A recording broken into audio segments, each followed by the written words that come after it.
back in your life for the second time today, FCP02. And we've got a special show, a fun show tonight, something, I'm sure that we all love to talk about. Love to be that person. We're talking seed collectors. And chat, you guys might need to help me out to see if we need an intervention on anybody by the end of this show. So I'll be keeping my eye on chat for your questions. But let's go around here. Let me get you introduced there. The man in the hat with the funny mustache. That is FreshBakd. Say hello to everybody. Hello, future cannabis people. Love the show. Been a long time watcher. Awesome. And then right below that, we've got Mr. DaveZnothere here, so a few of you guys might recognize that name, popping in and out of chat rooms here and there. Go ahead and say hello, buddy. What's up? How's everybody doing tonight? Pleasure to be here. All right. So yeah, we came here to kind of talk about some seeds, and I like this camera view better. But if that's going to tell you what kind of show this is, it's going to be that kind of show. So yeah, we wanted to talk about seeds and collecting. And I've been a collector. I'm sure there's a lot of us here who are collectors of various things throughout life. Me, I've never met a skateboarder with under 10 pairs of shoes. I tried explaining this to my wife, why I have so many pairs of shoes. That's just one thing that you collect. And that's pretty common too, but I'm not. I don't have the Jordans or the Reebok pumps, which were badass. But yeah, so I've kind of collected a few things here and there: skateboards, baseball cards. I want to hear from you guys. Like, when did you recognize you were kind of a collector? Like, was this a childhood thing? Did you collect bugs or stamps or scabs or baseball cards? How about you, FreshBakd? Where did your collecting start? I guess the only other thing I've ever collected other than these would be video games. Like, just ungot. My list of shame of games that I've purchased and not even played is unreal. Okay, so what system are we talking? Like Atari, NES? Well, now it's Sega? PC. I mean, but before, Okay. I think at one point I owned over 100 Super Nintendo games. Damn. What was your favorite? Did you have one? Oh, Final Fantasy 3 to us, 6 to the rest of the world, apparently. Not that I knew that as a child. Right. Oh, that's awesome. That's awesome. Well, good way to get started there. Video games, and that's something that kind of gives back, though. That's a little bit more interactive. That's a little bit more than just having something in your hand or something that you're able to, just put up on a shelf and. Well, now none of them you can. It's all on Steam. So it's just a list, and who knows? It could go away one day even, unfortunately. Yeah, no, that is true. That's the weird side of digitalness. I still have all my 12-inch. That's something else I collect. A record collector. So I got a bunch of 12-inch vinyl. And yeah, my music collection exists in the cloud these days, I guess. Oh, that's dangerous too. Yeah, headphones and headphone amplifiers and all that. Yeah, that can get a little out of hand too. You're talking to an audio engineer here. Yep. Yeah. I got Play Our Magnetics on right now. Shoot. Well, how about you, Dave? When did you when did you notice you might have a problem? Oh God, that was definitely pretty early on. Between baseball cards, Pogs, Pokemon cards, Magic the Gathering cards, it would be all sorts of shit. Later on, it became video games. I can't say that I had 100 Super Nintendo games. You got me beat there. Definitely got me beat there. I was a spoiled child. I'll give you guys that. They were like, get straight A's, we'll buy you games. I was like, yeah, okay. That works. Straight A's That works. definitely works. Pogs, was that the one that you slammed something down on it? Yes. Yeah, okay. You got a slammer, those little cardboard pieces of the Pogs. I got a feeling we're around the same age. Sounds like it. Yep. Now, I've seen Pokemon like in the news or in the articles these days as being ultra valuable. How did Pogs fare with that? Are those still holding value, or did they go the Beanie Baby route and just made people cry? I don't hear of anybody making lots of money off of Pogs, so I would imagine they went the Beanie Baby route. I can't Okay. say I've seen one in decades, so those golf clubs will get expensive, Mr. Toad. Yeah, let's see. Where was that? Mr. Toad up here. He's like, Yeah. golf clubs. Oh, Yep. Robin Ricker. Legos. Dude, totally on the Legos. Pogs. Yo, love all that. Yes. That's awesome. I did collect baseball cards as well. I started with the baseball cards, and then they went. And I was actually like the little hustler. I always needed like money as a kid, or whatever. So I'd hold my own like baseball card shows. I used to do baseball card shows as like a young kid, whether you're like renting the table in like the Elks Lodge for the weekend, or I remember even just having them in my garage and like making painted signs and putting them up around the neighborhood. Oh, baseball card sales. do you still have them? Oh yeah. Oh man, probably Oh worth yeah. actual money now. Yeah, a little bit. A lot of the stuff is early 80s. Those kind of have a Okay, lot of the okay. value. And then they switched over to. So I got out of baseball cards because there was only like 5 companies. And then all of a sudden there were about 15 companies and they all had like 15 different subsets. Unless you were like a store owner buying boxes of cards and going through them, you were never going to collect them Oh all. yeah, no. That's oversaturation. Probably still has more sentimental value than anything else for you anyway. Yeah. And then I was playing hockey, so I went to hockey cards. And then, later in life, I have just weird, random. Actually, this like my favorite thing at the flea market is finding the box of like movie cards or like comic cards or whatever. I've got like full boxes of the A Team from like 1983 back there, and Howard the Oh Duck, man. and Oh, I I'm loved Howard. Yeah. yeah, Howard the That was Duck. good stuff right there.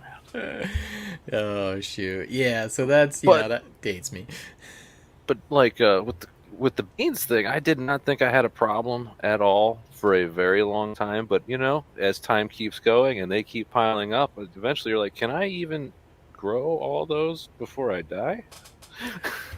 Right. Well, it's if the plants took 3 weeks, it'd be a lot easier.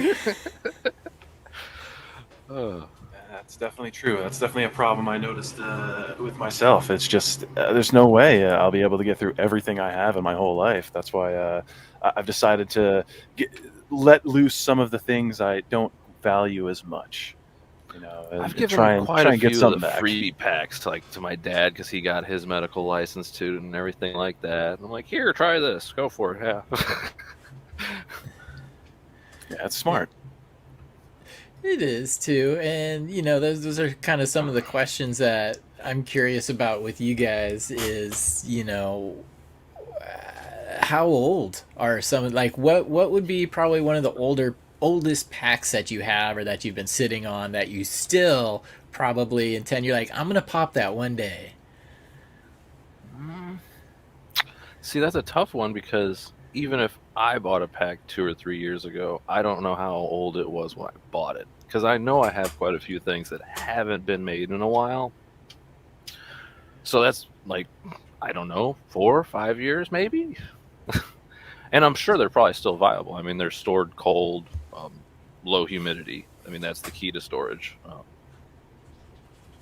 Oh, definitely. Cool. How about you, Dave? What He what do nailed you it on the head because you don't really know what someone else, how long they've held it for. So it's tough to gauge exactly how old something is. But I would say along the lines of what I know, about 5, 6 years. And like you said, the key is to keep them cold, store them with some desiccant, keep that humidity down. That'll definitely give them a little bit longer shelf life. But I don't know about 30 years from now. There's some guy, a few guys online that, using hormones, scarification, seed crackers. I've never done any such techniques myself, but they say, a few decades old, you might get a few to go. I don't know. Seems like a luck of the draw at that point, in my opinion. Yeah, and you guys, make the good point too of how it's stored.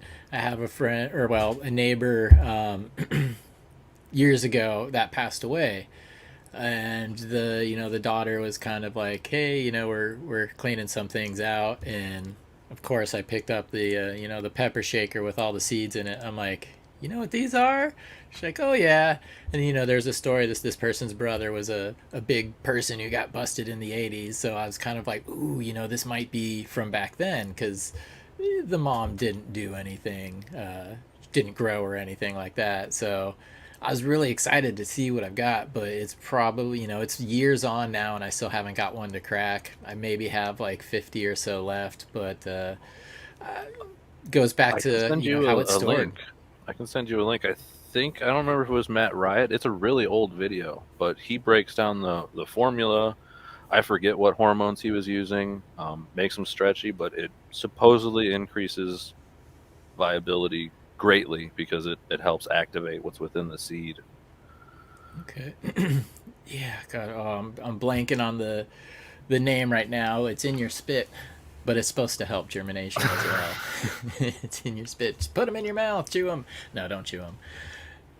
Have you had to go through any lengths to, other than just trying to soak them in water, Dave, to get something to pop? No, I've never had to do anything really extensive. It's just your standard routine of either soaking it. I've thrown them straight in soil. I've done the paper towel method. They've all seemed to work because we're not talking 20, 30 years, at least on this stuff so far. Right. Yeah, and Right. generally, if one isn't going to pop, that's not an issue. Generally, one, maybe two might not go.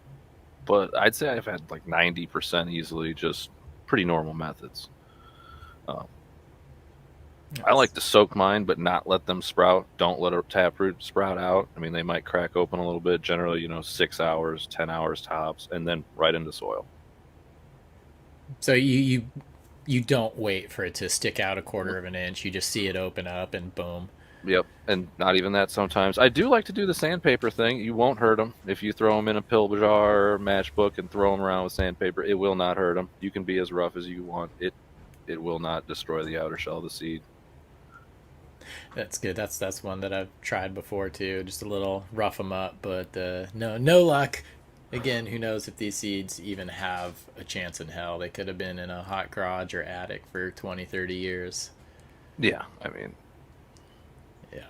So one of the things, I know a lot of you both of you guys have some kind of, well, they're special. Again, you can't just walk into the supermarket of seeds and be like, I would like this pack, please, and I'll have 5 of them. Where do we find some of these places? Because again, we're still in that day and age where it's fine, they're souvenirs, but it's not really openly advertised. yeah, kind of I a mean, gray area. Yeah. yeah. Yeah, I know for me, it's generally waiting for either something to drop from a specific breeder you're looking for, Okay. or for the most part, auctions, whether it's a benefit for like last year with the future with you guys running fire relief. I was in a few of those auctions and picking up all sorts of goodies. Yeah, and that was extra cool too, because the money raised through those are going to somebody in the community and somebody who at that point in time could really benefit from it. So that's a double win. I loved seeing the auctions here. I always say it was a little rich for my blood, but That's yeah. It I tend is. to avoid auctions altogether. I did get into a different fire relief fund, same kind of deal, but it was just a flat rate and it was very limited. It was a Bodhi thing actually. That's nice. actually the star dog. It was the guava cut to Sunshine Daydream that I had mentioned earlier. Even came with a shirt. It was like $60. I mean, that's That's a good deal. sold, sold, and it all went to help someone. So. Yeah.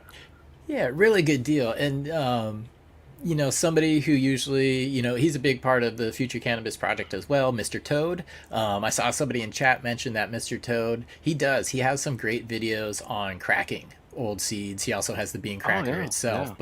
but so that's one good place that I might have to revisit and see if he's suggesting something I haven't tried yet. But also, a lot of times during those auctions is he has great genetics and he makes them at an affordable price. So Yeah, good guy, man. I've actually gotten a yeah. chance to chat him up a few times on his lives on Instagram and all that. Nice. So yeah, usually during the auction, there's always something available, for everybody, and you can usually always just pick up one of those packs there. But I guess it's the elephant in the room. I just, and I'm gonna give my opinion here.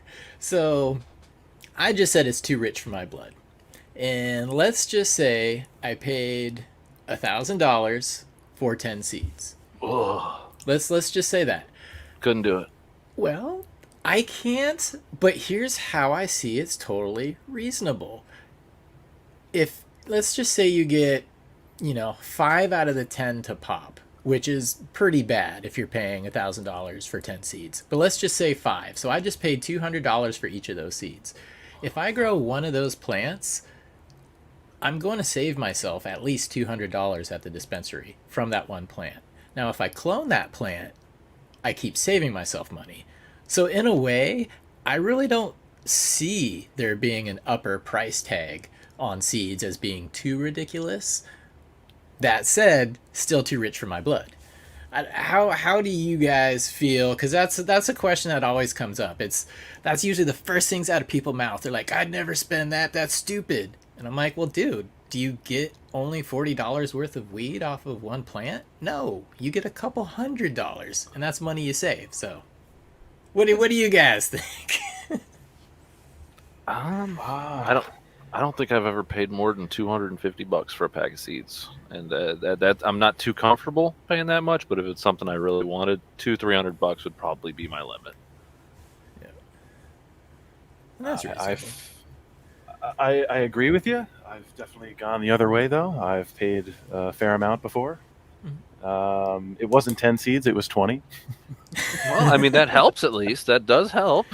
Yeah. So that's yeah. 2 packs. I mean, what? That actually, if you consider that, it's like $600 then. I think you look at it this way too. You get enough people asking you for a cut here and there. You can make it back. Yeah, absolutely. I'm seeing, in chat already. They're like $1,000 clone, $5,000 clone, $10,000 clone. And there's plenty of stories of guys that went out there, paid $1,000, $5,000, $10,000, and made 10 times that back within a reasonable amount of time, I'm sure. But I mean, isn't the record for money on a pack $17,000 for a pack of the original Mac release? Whoa, that hurts. That hurts to even hear. Yeah, I mean, I would believe it. Well, you can hear if you're interested. I hate to plug a different podcast, but No. Dark Horse did a live with the guy who held the auction for it and ended up growing the seeds.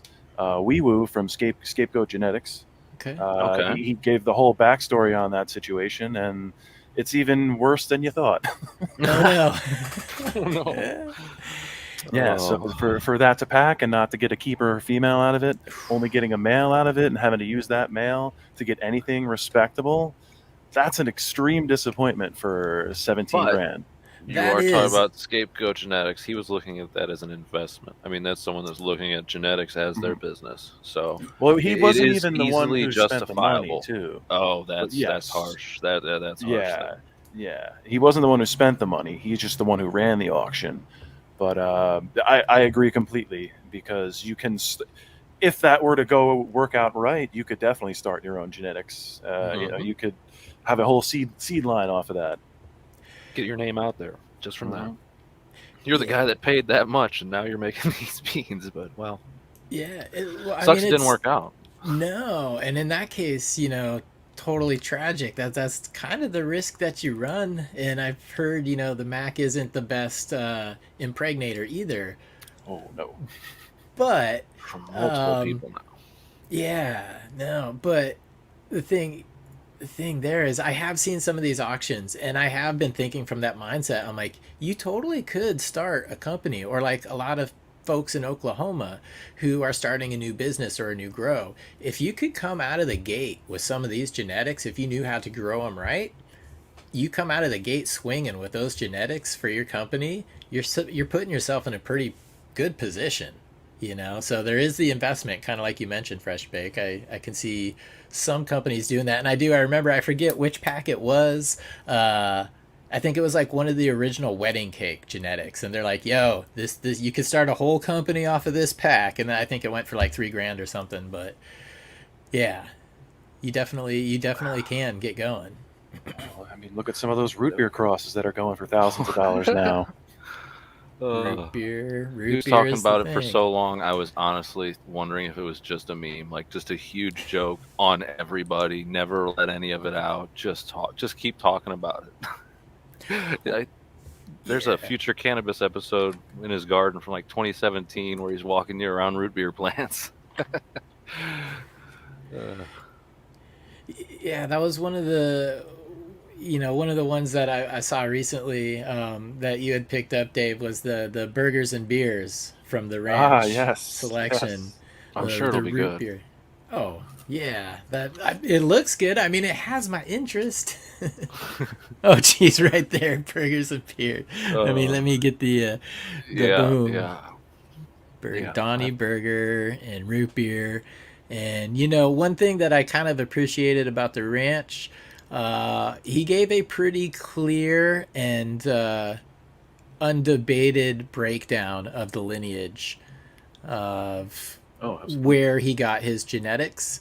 The people he got them from are easy to get a hold of and easy to verify. So that's makes me feel warm and fuzzy. If I, I mean, if that's I what you was to pay purchase for when you're buying these packs, right? I mean, verified that it is what it is, and that's what you want. to the best of your ability. Yeah, yeah, and that's again that's the Twin Peaks that I'm so excited to be running right now. Chem 91 Chem Dog Genetics are my Glad to favorite. give it to you, man. I mean, once I Cool. realized that's your name and your company, I'm like, well, I guess this is fitting. You should have this. Yeah, that was so awesome, and there isn't a better source. There are plenty of chem beans out there, plenty Top of Dog, them. Lucky Dog. I got quite a few packs from both of them. That sour Dieselback Cross 3 just went into flower maybe a week ago now. So I'll have Yeah, pictures up. I'll have pictures up. nice, that's awesome. But There was one little disappointment with that pack, though. what's that? Sent off for sex testing and everything like that. 3 girls, whole pack. Eh. Huh? Yeah. I mean, it could be worse. Could be one. Yeah. Yeah. Could be yeah, none. yeah. If you want. Just take cuts and cross your fingers. Yeah. Have either of you had that? Have either of you guys gotten skunked where the whole pack is? Well, let me go first question first. Do you guys typically pop the whole pack, or are you taking like maybe half of them, or just one or two to see what you might get if you run the rest? I do 5. I used to do less, Mhm. but as I became a caregiver, got a higher plant count, adding lights, adding room.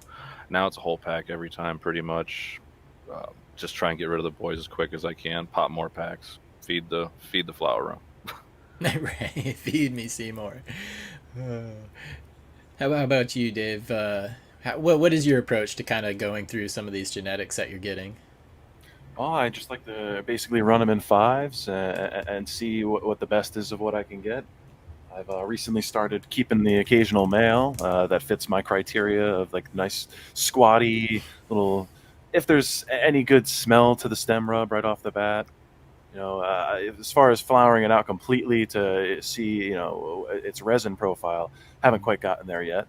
But I've got 3 running right now. We'll see what I could do with that. But as far as just running the rest of them, it's just kind of slowly going through. I'll have like, okay, I'm going to run this next. But then I see something piques my interest, and well, I have to have that too. So that's gonna jump the line, and then it's 6, 7 things have jumped the line in front of it. It's like, wait, what am I doing here? Oh my Every god! time you see something new that you're like, oh, I want to grow that, it goes to the front of the line. But then you Yep. buy another pack, and then that goes to the front of the line. And next thing you know, that one you bought to pop is like, yeah, in there. I know I've got some genetics, but I see them here in chat from Smiley's Garden, and like they were like number one on my list, getting ready to go, and then the Twin Peaks came in, and I'm like Treasure chest. Chem You're talking about the 91, treasure chest, right? Yep, there's been a couple things like I promise, man, that's getting popped soon. But yeah, you totally like you said, you're like you have great intentions, and then all of a sudden you're just like, but I really, really wanted that. Mm-hmm. Yeah, it's definitely hard. Yeah, I haven't It's a kept tough any problem. males. I have never kept any males, but I have been considering purchasing some of that reversal fluid. Mm-hmm. I Or just like making the some. You can make it. It's yeah, easy. yeah. I haven't tried that. I've always, whenever I've made seeds, it's always been traditional with the male route. I would like to get into that more, but I'm still using males, still trying to pick males.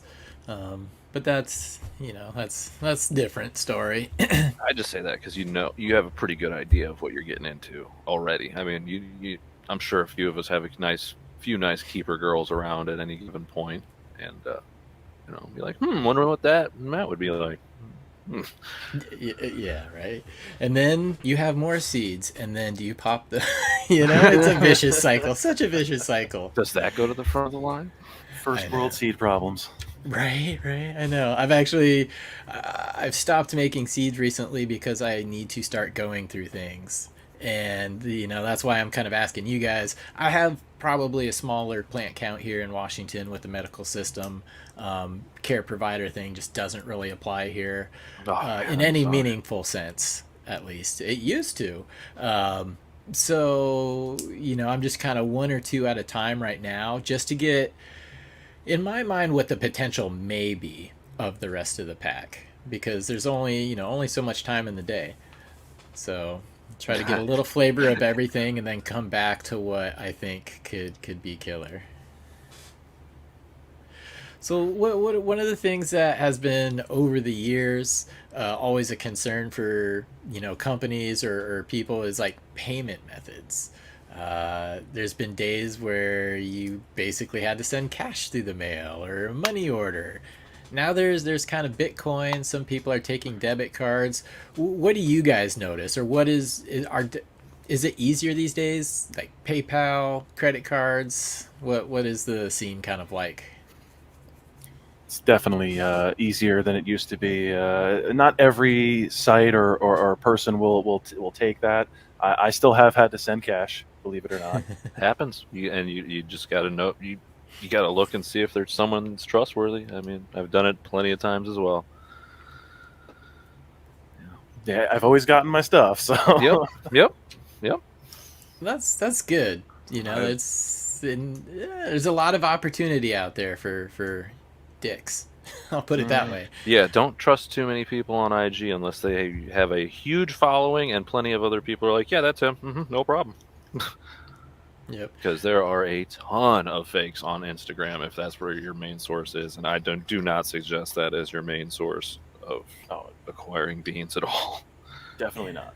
Yeah, no. So Instagram, and you guys, had mentioned earlier various auctions, but also following particular breeders. I think that's a great way to do it. I know some companies. A ton of good banks in the U.S. Trust me. Yeah. Yeah. I mean, we do. There's a lot of variety and a lot of selection, but again, you still have to weed through. That's true. It's almost like records back in the day. It's like you have to go through 10 just to find one good one. Yep. But then, yeah, you find it and you stick with it. Has there been any particular breeders that either of you have stuck with over the years, or somebody that you feel has really earned your business? You don't really question when they drop something. You're just like, yeah, money out the wallet. Here you go. I got a handful of them actually. Easy off the top of my head, kind of pricey. Archive Seeds. I've popped many packs from them, and you will not be disappointed. Let's see, Bodie, really reasonable price. Nice. Always going to find a couple of really, really interesting ones in each pack. And, always a winner. I've had really good success with Dynasty Genetics as well. Dynasty, okay. I haven't tried them or seen them yet. What kind of what kind of strains? Northwest, so really? Yeah, he's right. I think quite a few of his strains are named after places in Washington. Holy cow! Mount Hood Huckleberry. There you go. First one off the top of my head. Okay. Technically Oregon. No. Yeah. Pacific Northwest is my main point. Yeah, okay, I know. I'm in the Midwest. I'll tell you that. So Right. Yeah. There are a lot how about of you, Dave? good people. How about a couple of your favorites? I mean, you nailed Bodhi. I'm a huge Bodhi fan. I've got a Bodhi boner. I've always kind of had, or at least for the past few years, I've had one. Did you get the limited edition drop yesterday? How about tomorrow's? No, I didn't yet. Don't mention where that's from. Don't mention how to get that at all. But yeah. But I am also a big fan of Mean Gene, Freeborn. There's a Bodhi and Mean Gene collab right there. A little purple unicorn, gelato 33 cherry limeade. Nice. I would pop that. Oh, I got 2 packs. And the best is I open it up.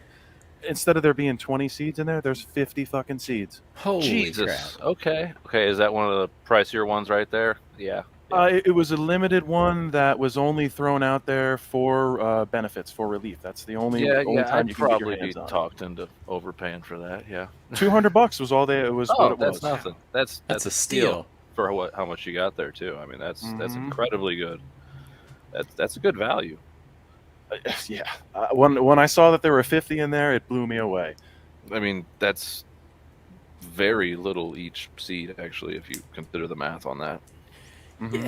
Yeah, and I can't say that Mean Gene does that in every pack, but he's been a very generous person for a lot of causes and doing little things like that. This isn't the first time I've heard of something like that, so that's always a happy little bonus too. That makes you like, damn, I'm glad I support that guy.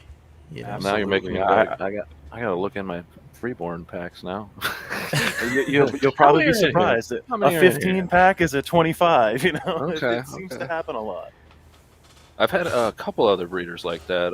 What was it? AK Bean Brains. I think I bought a 10 or a 12 pack, easily somewhere in the high teens. I think Clearwater. I think I had a Clearwater. I think they just were stuffing their vials with however many would fit in it. Nice. Wow, I like that. That is so cool too, because especially if you've ever fully pollinated a plant, dude, like no shit, if you do the math on like a fully pollinated plant, you think these breeders are making $1 million a plant. I had brickweed when I was a kid. I know how many could be in there. Right. Oh man, that's the beauty of growing up in the Pacific Northwest. I'm old, but I never knew brickweed. I didn't even see good cannabis until I was, I don't know, late teens, easily. Yeah, depends. Definitely depends where you are in the country and who you know. But Pacific Northwest we've always had a really strong cannabis scene reaching back to, the time I was in diapers. So it's been going well here. Obviously. I mean, all 3 of the breeders I named are up over there somewhere. Right. Now, do you, Dave, I know Mean Gene, he does a lot of stuff outdoor. Do you have the ability to grow kind of indoor and outdoor, or does everything go in one place for you? Have you ever had any kind of, I don't know, issues trying to grow something that was bred in a different environment and growing it in a different environment?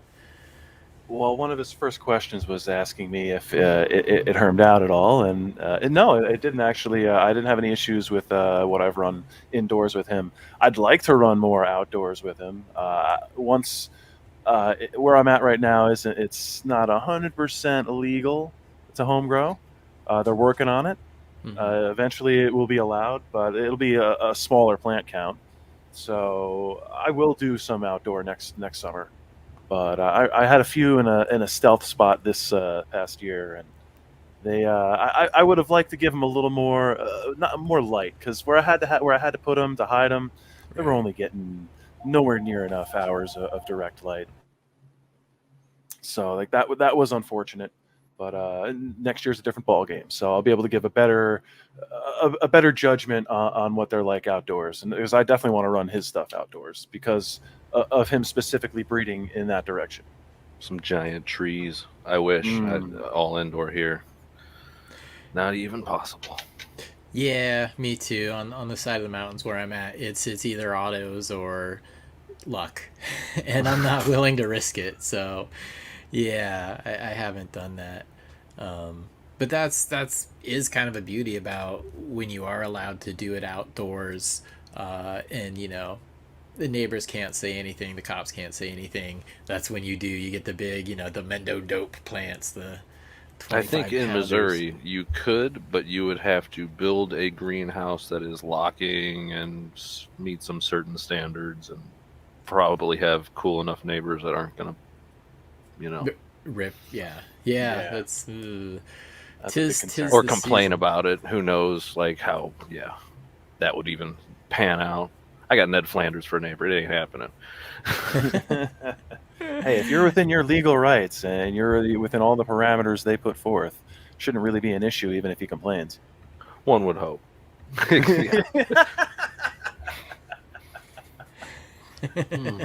Did you say Ned Flanders? I did. Yeah, Leo yeah. Terrinos. Peter's way cooler than this guy. Way cooler. Yes, easy. Not even an argument. So since we are kind of purchasing from places online or over the phone from people that we've never really met,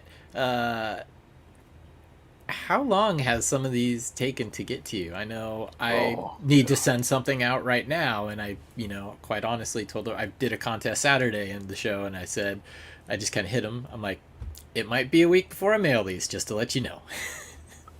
hey, you can't complain if they're free. That's totally different. I mean, free is free. I've paid and had to wait like a month from a less reputable seed bank, but it's. I mean, I've always gotten my stuff, but other people have said they didn't.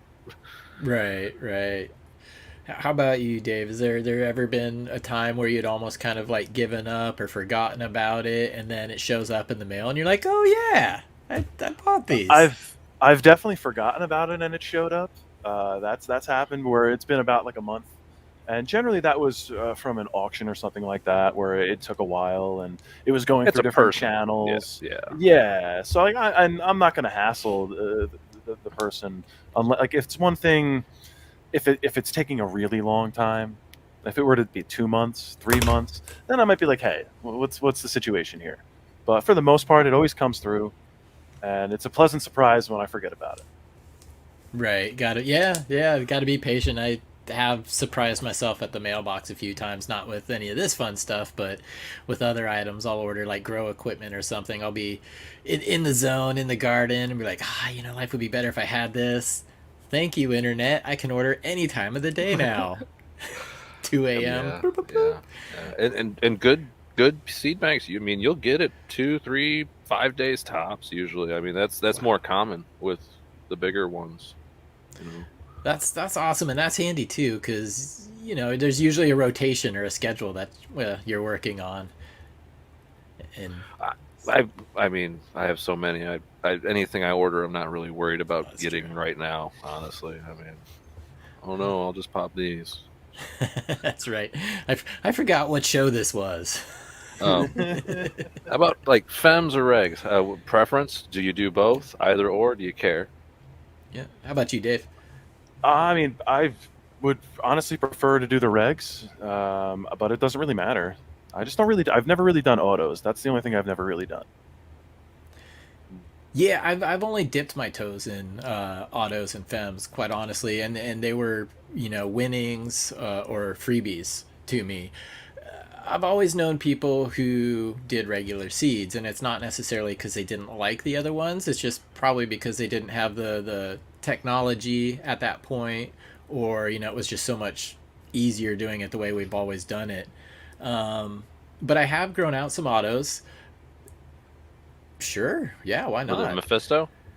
No, but I have heard that as one of the top ones. These were European seed banks. Okay. So I'm a little dubious of the strain that they label them as, Yeah. but Yeah. that doesn't mean I'm not going to get some good smoke or something unique. So I kind of take it as that. I'm like, don't trust the name, but that doesn't mean you're going to get something that's not excellent either. And See, that's that was one of the biggest surprises. Was some autos I had tried only time. Some Mephisto, fantastic. Shockingly good and shockingly easy. Um, but that's the only time. I mean, other than that, it's all just photo periods. But I personally don't care either. It's all worked out the same for me. Fems, regulars, doesn't matter. Fems are a little more convenient because you ain't got to wait to figure out what's the boys and girls. That is true. It is nice that we have sex testing. Do you guys ever use that? Either of you? I haven't, no. No, I haven't tried the sex testing yet. But you do bring up a great point. There's totally a reason for everything, and if a person has like a really limited plant count, Washington, there is no homegrown in frickin' Washington unless you have a medical Terrible. card. That's Yeah, terrible. fucking Well, 12 years later. there is no possession here unless you have a medical card. Oh, geez. Okay, yeah. Again, going back to legal state problems. Sorry for those of you who aren't legal yet. I forget those days sometimes. Truly, If you're sorry. considering getting your card and waiting, just get it. It's easier than you ever thought it is. Just do it. Yeah, and It's that's worth it. honestly what killed the med system here, is it was too easy to get. But I digress. So having, if you have like 5 plants, or I think Oregon, you're allowed to have 4 plants without a card. A, you're gonna have to grow them really big, but B, having fems is so handy because, dude, if you grow 4 plants and 3 of them, you invest time into 3 of them, and 3 of them are boys, that's going to hurt. That's going to mean you have to go back and shop at the dispensaries again until you can pull in a new crop. So having fems in that sense, yeah, totally handy. And I think people, I think the breeders have been able to figure out past mistakes as well. They're able to breed solid lines with good THC, good terpenes. I don't put one above the other. I just have a preference of regular photo periods. More common, been around forever, literally. Yeah, literally. What in the past when I've kind of been like shopping for beans, it was a breeder. TGA Subcool was one of my favorite guys. They actually had distribution in the stores here in the old medical days. So that was something that I always looked forward to go and pick up. I was kind of attracted to them because of taste. That was at the time. There was a lot of OGs, a lot of Kushes. There wasn't a lot of the fruit or sweet. So that's kind of what I wanted to go towards. And that was what I got from those lines. So when I would go to the store, when I was making my selections, it was based off of taste. Do you guys have any particular criteria when you're picking up a pack of seeds? Is it the lineage? Is it the taste? The breeder? What draws you to a particular pack? And how about you, Dave? I'd say the lineage, the breeder, and the potential taste. If I'm looking for a specific flavor or different taste, like that kind of will dictate where I'll go, and then I'll hone in on a breeder who works specifically with that. I mean, most of them will work with anything, but yeah, I'd say that's definitely what I go by. Absolutely agree. Yeah, I mean, the lineage does. If I'm looking for something with Albert Walker or Skywalker or whatever, I'll seek that out. But the breeder matters a lot. If it's someone I'm familiar with, I'm gonna tend to lean towards that. And that's good. And that kind of goes back to, again, just track record. Am I going to regret this, or am I going to be excited? True, very true. Now, how often are you guys popping seeds? Is it I've got kind of like my full room, so it's only every couple of months now maybe that I'll pop something just to make room and move stuff around. I don't necessarily pay attention to the moon cycle, but if that happens to coincide, I will do it with the moon cycle. When do you guys tend to pop beans, or how often do you do it? And I guess that would mean, like, do you ever work with your own clones, or you just keep going through them? Both, all the time, constantly taking cuts, throwing cuts away, discarding, and constantly popping beans. So I'd posted what was that the Hollywood Daydream and Sour Diesel pack that I'd popped not that long ago. That's in flower now. Took cuts of that in case I find something I want. I'm really hoping with the Sour Diesel, but I've already popped Some Bodhi portable spaceship, which is pretty harder to get packed. That was like Lush crossed to his cashmere male, and then Clementine from Okay. Crockett. Really old Crockett pack, actually. Yeah, both starting up now. Probably just to the point where I'm going to send them off for tests so I can get rid of the boys and make room for more. I'd be that guy who got the test, put faith in the test, but didn't believe the test and would grow it out anyways just to see if the test was accurate, which would make the test freaking pointless in the first place. Yeah, I have no reason to not believe them. Yeah, they're accurate. I'm just weird like that sometimes. I totally get it, though. I totally get it. Yeah. And how about you, Dave? Are you only when it's a full moon? No, I'm very similar to you in that regard. Whereas I'll pop kind of when my schedule calls for it, like every 2-3 months. I've been getting. I do like to keep clones as well. I have a fantastic Bodhi. It's DJ Short Blueberry and Apollo 11 that Bodhi took to F3 to lean it towards the Genius, and that is an absolutely amazing smoke. It's so fucking fantastic. Just beautiful structure. The only thing is it's a little stretchy. So what I want to do with it is kind of maybe try and find a squatty male to take it to the F2 with. Maybe try and get some of that out of there. But at the same point, it's wonderful as it is. It really doesn't even need to change. It's just more of a pipe dream. But as far as popping, yeah, like I said, every couple months I'll pop a few in there just because I want to see something new. I love variety. Yeah, and variety is something I always try to keep in the drawer. No monocropping here. Yeah, always something new on the horizon. Mm-hmm. Different terpenes, hit you differently. And again, I smoke pretty much all day. I use it medicinally. I also enjoy the recreational aspect of it. But I'm pretty much smoking all day. So I don't necessarily buy into indica sativa anymore. But I do have some that I'm not going to smoke in the morning and some that I'm not going to smoke in the evening either. So call that what it is, what it is. But back to that strain from Bodhi, Dave. You said that one was just so freaking amazing. Tell us a little bit about it. Like, what was the taste like? What was the feel of it, and how did it look? Did it have color, stickiness? What was so magic about that one strain for you? Well, it's the nostalgia factor. Blueberry was something that I grew up on that I loved. So there was that aspect of it. As far as the bud structure itself, it's definitely a great squisher. It's nice and soft, but still dense at the same time, where it has great surface area for pressing. As far as its taste goes, it's imagine like that imitation blueberry syrup with a little hint of cheese in there. Yeah, buddy. That's what makes it so good, is that little hint of cheese it has. I'm glad you make rosin as well. Here's a question. Have you had plenty of strains that were just dank, frosty, but just doesn't squish for hell? Yes. Okay. Definitely. I'm not the only one then. Stuff that's really dense. I mean, I'm no expert. There's people out there who would be able to tell you more. But I'm sure it has to do with the actual resin glands themselves, whether it's multiple times I'm like, this just doesn't make sense. This is good herb. I know it is. And why does it make this much?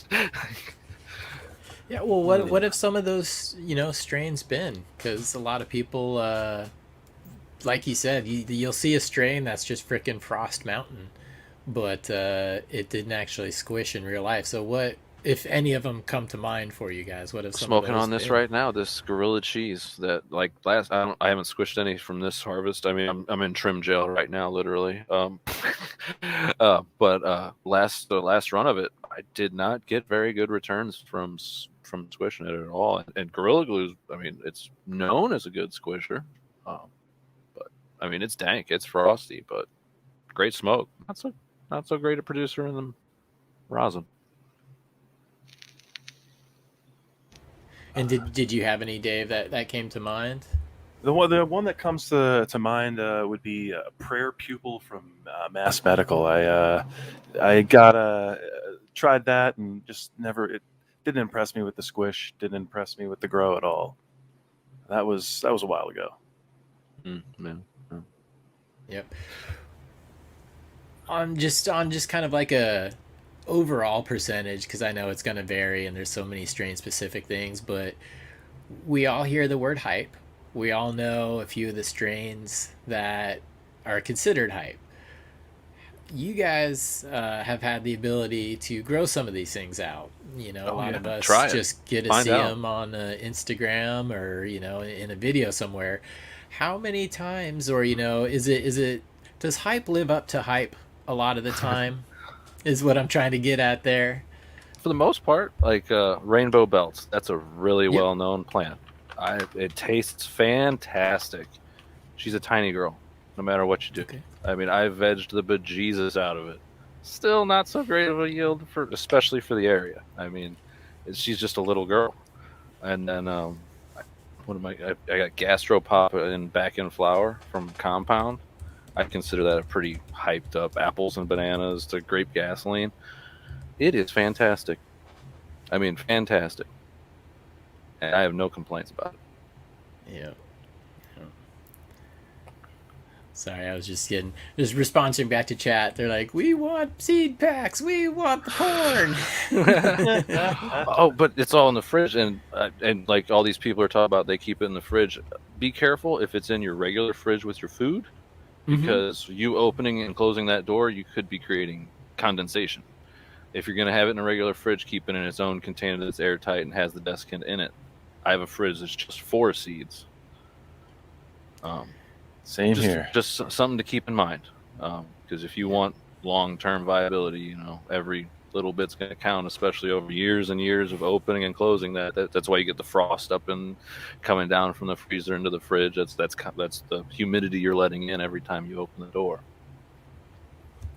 And that's a good point, especially if you have something dedicated for it. That's I've been more of the cool, dark center of your house cupboard than a fridge or a freezer. I got a hygrometer in there. You know, I can look at the temperature and humidity inside the fridge at any point. It's sitting next to the hygrometer for the grow. So, like, if it broke, I would know. Right. So, Dave, did you crack any of those? The last ones that you were showing, did you crack any of those yet? This Runts cherry limeade or gelato 33 cherry limeade lives up to the hype. That sounds. It was the. Oh my God! That if you can ever get your hands on this gelato 33 cherry limeade male, it's just pure fuel and some little bit of I haven't even seen a little bit of lime. It's the same. It's the same male that's used in this one here. Oh, just pure fire, pure fire. Nice. And what kind of flowering times are you seeing on a lot of these? Are they 10 weekers, 6 week, 8 weekers? This particular one was about 64 days. Okay. That I mean, I took it to 66, but it was ready by 64. I feel like add a week to every pack, and that's generally what it actually ends up being. Whatever they tell you, add a week. Yeah, I generally love to run 10 or 11, but that one was it was ready to go. It generally seems like everything wants to go right around 10 weeks. 2 of the pack of the gastropop seems like they would be fine at 8 weeks, 9 weeks ish. I don't know. I'll let you know. All right. Let's see here. So they want porn. They want seed porn. I'll give them some seed porn. All right, Elka, you better still be listening, buddy. We're going seed porn route right there. There we go. Buddy, that looks like a frosty mug with some sort of beverage in there. But what could this beverage be? The hypest of the hype right now. Is that the Zaza? That's the Zaza that's out for the public. Wow, root beer. GMO root beer backcross. This was a drop that was open to the public. Oh, really? This okay, was that wasn't one of the skunk. IG though. Yeah. IG. Same with the pie scream. Yep. There are ones you can trust, and that one right there, what he was talking about is. Yeah. Oh, absolutely. Definitely trustworthy. Yeah, that's the pictures are funny. I guess that leads me to another question. Packaging. What are some of the favorite packaging, whether just presentation or images or something that you've seen that you really enjoyed from a company? Another good one is the Pacific Northwest Roots with their wooden I box. I have Oh a wow. few of those. I'm excited for that one day. It got pushed back. Those are Everything gets pretty. pushed back. Those are pretty. It looks like the old little wooden puzzle games, and it has a little wax seal on that. Yeah. What? Oh yeah, Yeah. I love their little box. Little box will Uh, never hurt you. well, I got Dog Walker and the Royal Yoruba from them, Nice. Nice. or Dog Paddle rather. It's Dog Walker back cross really in all actuality. Yep, and that's Razkaya Paul. He's Yep. somebody who we've seen here on Future Cannabis Project, and You I got a believe. treasure chest laying around? You got an ABC Yeah. treasure chest laying around? Show them that if you have it. That's the No, winner. I don't. I don't. Man, let's see here. So let's see. They're talking about a Mean Mug cross. Mean Mug, is that a root beer? Mm-hmm. Yep. Yes. Either of you know? Okay. Yes. Definitely. Awesome. I don't have any. He does. That's this right here. Yeah. Let's see. Let's go. Okay. And that was GMO. You were GMO saying root back beer. cross? Yeah, GMO root beer back cross to the root beer back cross 2. Okay. Now, how have you popped any I root haven't beers yet. No, Is that I the have. front I of the have. line I right now? have. It is at the front of the line, but here's the thing: I have a slushy beer clone that I got, as well as a Coca-Cola clone.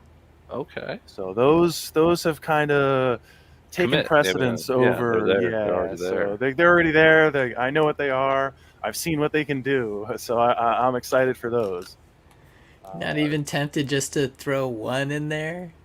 I am, but I mean, there's others too. There's the HP 13 to root beer back cross 2. And that's the HP 13 from Maui. Now it doesn't have a fancy package, but It's keep got your that, desiccants.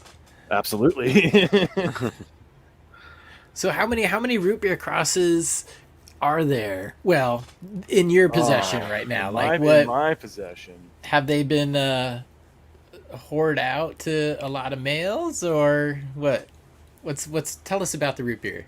Well, that's the thing. It's out there more than you know, because there's more that just seems to pop up every day with far as who has it. Like, I had no idea that the burgers and beer was something that was going to be coming out, because it's just, you don't know who the especially the root beer back cross too, who's been past that male, or who's been past the seeds to make a male with that, is what I really should have said.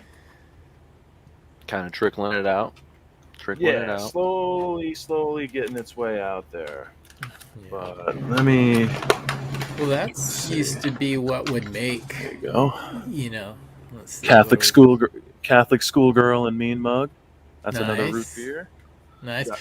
Roberts Creek Congo and root beer. Dutch Blooms, all right. He's up from Washington. He's up in Bellingham. The coffee and root beer. Oh, is that a collaboration with Razkaya? Yes, it's a forced collaboration, I guess you could say. Was that the untested stuff that was going for a pretty good price? Yeah, $100 a pack. That's pretty reasonable. Yeah, for that's reasonable for something root beer. Oh yeah, definitely. Gold mugger. I think right when that stuff dropped, I had just bought some Bodhi packs. I was like, I think I'll wait. Gotta wait.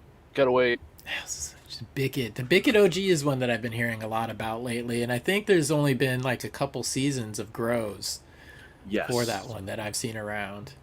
I was fortunate enough to get a cut of that as well. That's also in there. Kind of why it's hard to get to these other seeds, because got some other stuff. Problems. Yeah, I think Brandon Russ, he on his Instagram had some Bickett OGs. I don't know if I don't think that they were times the Mean Mug, but no, they were the straight Bickett OGs, and they were spears. Yeah, it's got a nice looking greenhouse. Oh yeah, he does. Yeah, he does. That's the way to do it. Super nice. So, are you seeing a lot of different morphology on the plants that you're putting in, or the seeds that you guys are putting in? As far as you just mentioned spears, I kind of think of some of the older lineage stuff as still being green and a little bit more cylindrical in spears, whereas a lot of current strains I think of rather purple and kind of golf ballish when it comes to the buds. You guys Seen getting it a good all. spread? Seen it all. Yeah. Sativas that never stretch, wispy looking things, and tiny, short, pure indica looking golf ball, green, purple. It doesn't matter. I mean, Right. throughout Yeah, both sides. exactly. It definitely varies. You'll even get different expressions from just popping five seeds from a pack. They'll be just completely different. And some breeders, it seems like they're all almost clones, and then some, it's just all over the place. Right. And that's another important thing. I was wondering. That's one thing I did like about the TGA or the subcool. Like I could plant them, and they're all pretty much going to be That's something I've noticed with manageable to archive. 11 canopy. Level canopy is what we're all after, especially with the LEDs these days being slammed like 8 inches above your freaking height or the top of the canopy. I'm Yeah. trying to get mine as far as I can. I got HLG 650s and stuff, so it's like put it to the ceiling as you can, and dim it if you need to, because they get close.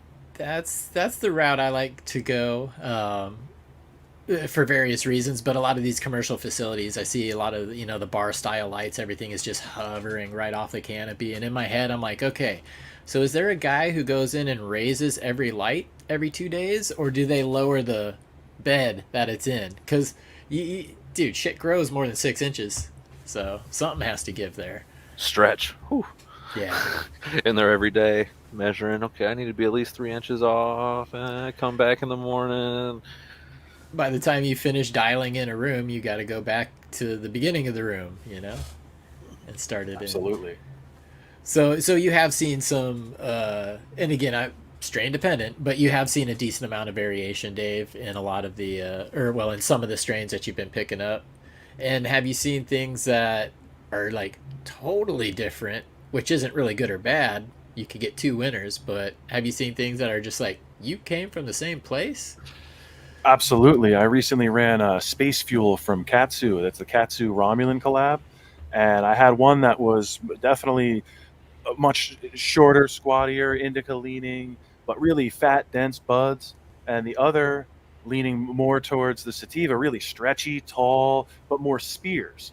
So just the same mother and father, and just completely different. But the smoke on both of them, very similar. Definitely Okay. more very similar in that regard, with a lot of fuel in there. We got a lot of gas out of both of them. Interesting that, yeah, passed on the flavor and smell and the chemovar of it, basically passed that on, but the actual growth was different. I like that. Different morphology, but still shared the same terpene profile, basically. Yeah. Well, just in the little bells in the back of my head goes off because usually when I'm selecting a male, again, you can't really tell a whole lot about your male unless you reverse it or you run it against plants that you're very familiar with. You run those out, you see what passed, what didn't. So when it comes to selecting a male for me, not having done all of that, usually it's the structure that I'm looking at. So it sounds like maybe in a couple of those plants, it stuck to one, it didn't stick to the other, but the prevailing chemotype of it was uniform. Yeah, that's kind of important. So we touched a little bit on it, but so you guys both of you will clone stuff, correct? You take clones? Absolutely. Okay. You just never know when you're going to find that really, really nice one. Yeah, 100% true. Now, I know we're talking seeds here, but clones. Have you guys gone the clone route as well, or does it just kind of stay with the seeds? No, definitely do some cloning. If I find something that's really good, I'll take some clones along the way. I'll even take clones that I'll re-veg. I've taken clones up to 8 weeks in flower. It takes a while to get them to re-veg and root. but it does work. I've never taken cuts in flour. I always take them and then put them into flour, but Well, it's just cleaning up a certain area. yeah. Or it's like, yeah, why go not? back. I've done that where I usually will clone ahead of time, but sometimes I didn't take a I'm not clone saying I because I'm would. just going through it. But then you get into like the second week of flour or something, and it's already like smelly. You're like, yeah, I need to take a cut off of that, and throw it in the cloner. Yeah, or if I have like a really really tall and I'm thinking it's going to be a male, I didn't really take a Right. cut of it. Oh, it turns out to be just a stretchy female. Yes. Okay, all right, I'm going to have to take a cut just to see what I can do. And there'll be times, you got a lot going on. Maybe I didn't have room in the cloner, so I'll wait a little while, and then it's like, I really, you know what? I really want that again. I want to give that another run, just because I really like everything that I'm seeing. So I'll take something small that maybe I probably should have taken a little earlier, when I was cleaning her up. But yeah, I guess 2/3 of my flower room right now is all from clone, and then quite a few from seed right now as well. Got to keep an eye on those seed ones a little closer. Clones are a little more stable, a little less balls along the bottom of the colas and stuff like that. You know what to expect. Yeah. And that's, it seems kind of like intersex traits are creeping in a little bit more, or at least they're tolerated a little bit more in modern genetics. It used to be just the death sentence for a plant to see one at week 3 on the lower bud of the lower branch. You'd be like, nah, pull it. I think it's the genetics these days that kind of have passed it on to make it more common. Do you guys see like maybe 1 or 2 sacks or intersex traits a little more frequently? Is that something that feels From like my it's happening? experience, I mean, I've had plenty of packs, not a single nutsack anywhere at any point in flowering whatsoever. But I've also had plenty where it was really good, and you get a few along the bottom, and when you take clones, there are none along the bottom, and I don't know what is happening maturity-wise, but becomes more stable. And that depends. If you're getting herms in the middle of your buds throughout entire branches and stuff like that, get rid of it. Don't clone it and hope for it to get better, because it's not going to. Good. Yeah, really good point. But that's been my observation. Yeah. How about you, Dave? Any more frequency or not even difference? I don't really notice too much of a difference with me personally. It's happened a few times before. It's happened with a tester pack. I was running a tester for a breeder, and it did. He warned me ahead of time, and it did show a lot of nuts in there. So at least you knew to keep an eye out, though. I mean, you gotta appreciate that you were warned. Absolutely, it was just, hey, look out! You might get something. But then the other one was beautiful, absolutely wonderful. So nice. It's sometimes the luck of the draw. You could say it was. A lot of people will say it's all purely environmental, and that maybe that's true. But anything can cause it. Overfeeding, absolutely. Temperature changes. There's a lot that factors into that. So there is, and to your point too, and we kind of touched on it earlier with Dave. Mean Gene doing the outdoors, you grow it indoor.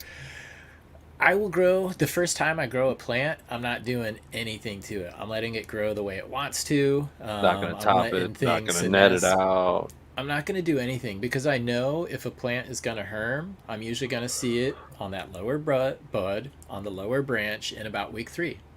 That's usually when you're going to see something that isn't necessarily triggered by environment. Something that is, everything is always triggered by environment, but it's not anything above and beyond what is normal. So yeah, I always let them grow out normally, and if I see them on that lower branch, and this has happened many times, that to like you were just saying, FreshBakd, the first run that I do it, I may see a couple sacks in that area. The next time I run it, and from every time there on out, I don't ever see them again. So I do wonder if there is a little bit of an adjustment period from the elastic memory of where it was grown and bred in to my current environment. That's just something I think that might actually hold true. Because yeah, when I see them in those lower spots, I'll watch it. If it progresses to other buds or more places, like you're saying, higher on the plant or in the middle of the bud, then I'm like, yeah, herm, goodbye. But just one or two on the lower ones, I'll keep those around and see what they do next time, because I have had that happen more And than when you're always once. popping seeds, like we're talking about, it's something you got to keep an eye out for all the time. All the time. Absolutely. Period. Yeah, yeah, always. That is the thing about popping seeds. You don't ever put the brand new seed in the corner where you can't observe it easily.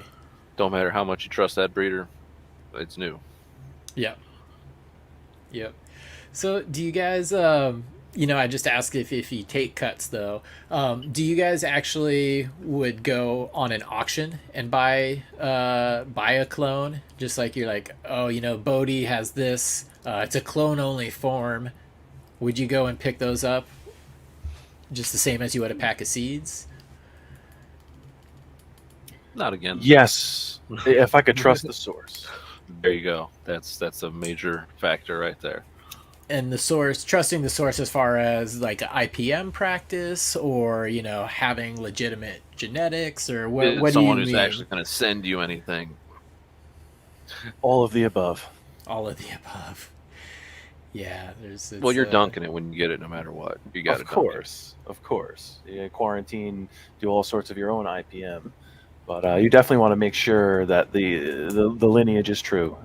You don't want to get it from Joe Bob Nobody and assume it's going to be the pre-98 Bubba that you've been searching for 10 years. Totally. I'll take some pre-98 Bubba.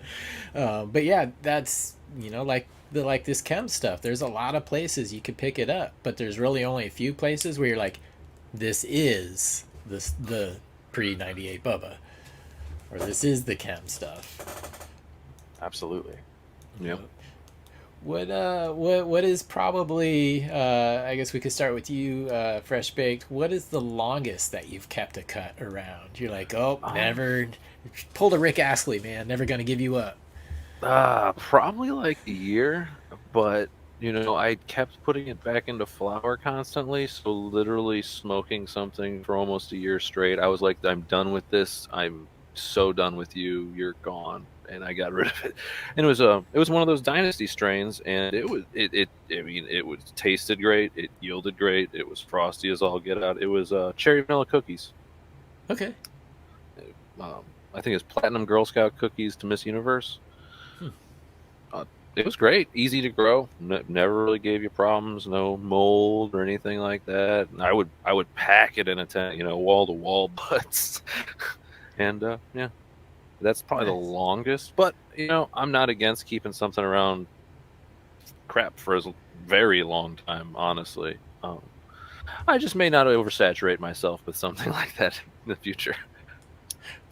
Makes good sense there. Good sense. How about you, Dave? What is kind of the longest you've kept a particular cultivar around? Well, it was a bag seed. It was the first seed I ever grew. I kept it for 5 years. Nice. Oh wow! I popped 12 seeds. The 6 of them were actually made it out. 5 of them were males. Only 1 female. It was pretty tasty. I never knew what it was, because it was just from the collection of bag seed I had for years, and it was great. I kept that around for a few years, and then I had to move, and time to go. Sorry. Yeah, that's when I let a lot of my stuff go too. I had to move. Didn't really have a big circle that I was open with up here. There's one person. Never worked out to get him my genetics. So yeah, I put some things in seed form, but you can't always get that mirror image back, and that's why taking clones is an important thing, because you can make seeds, you can even self-it, but to hit 100% of those notes again, it's pretty hard to do. Absolutely. Couldn't agree more. Yeah. Yeah, I mean, I started with the bag seeds too. I had the the film canister of like '90s bag seeds and popped it out of Yeah. there. I still have that, and I still think one of these days I will go back to it. Talk about a hoarder, but yeah, I still have all of those seeds that I started with, because one of my favorite strains that I've grown came from that, and I did make seeds, and I still can't get it 100% back, but it wasn't everybody's favorite. It wasn't the first jar that was always empty when you leave the jars out. I don't know why, but that's just the way it rolled.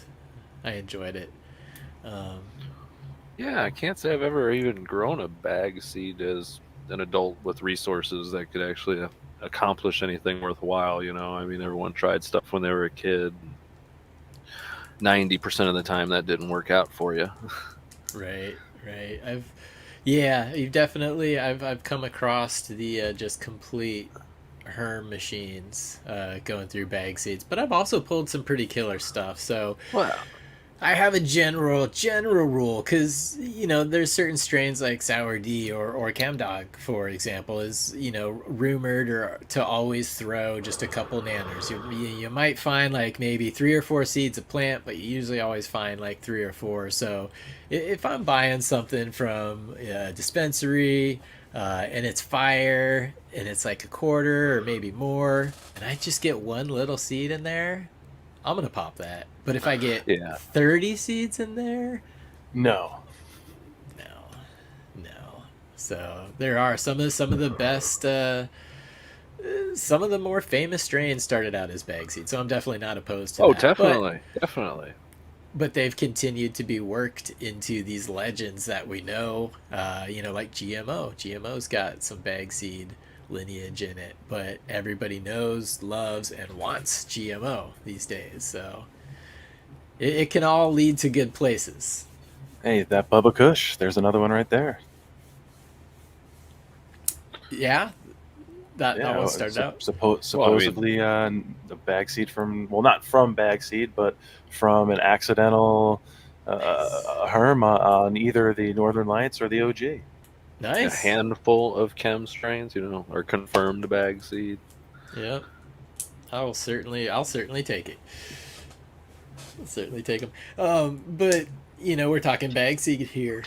With the good genetics you have, FreshBakd. You said you kind of cull all the males, but have either of you guys ever made, or keep your males, or made some seeds and run them to see how close it was to the original? Have you guys played around with that at all?